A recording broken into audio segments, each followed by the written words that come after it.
Well, hello, I'm David Freeman with Is That Really in the Bible? You know, we live in a world filled with deception. And I don't know if you are aware of just how greatly deceived our entire society is. I think most people just walk through this life oblivious to the deceptions that are out there. So the bottom line is this: if you are deceived, it's not really completely your fault if you are deceived, because you live in a world that is totally under the grip of diabolical deception. Well, let's take a look at what this verse tells us from the Bible. In Revelation 12 and verse 9, it says, "And that great dragon was cast out," that old serpent called the devil, "and Satan, which deceives the whole world."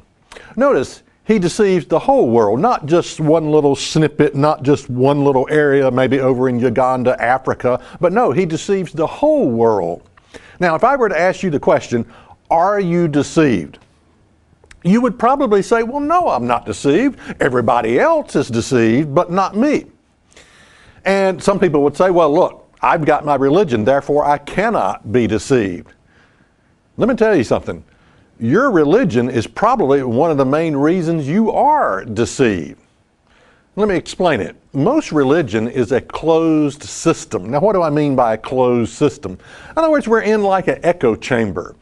It's the sound of our own voice coming back to us. It's the way that we see things. In other words, it's the sound of your own voice coming back to you from the pulpit.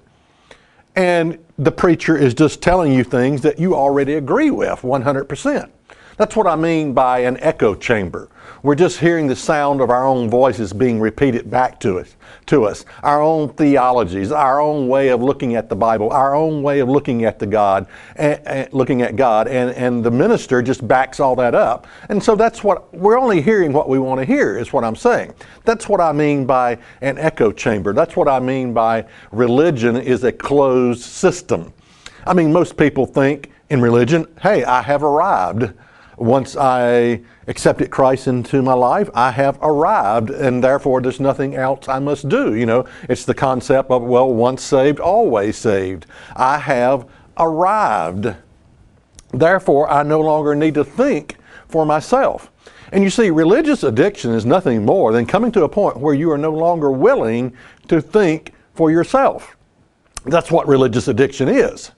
And so in church, we're just hearing our own concepts being repeated back to us from the minister. We're in the echo chamber, and we're really not willing to think for ourselves. We don't even contemplate having to think for ourselves.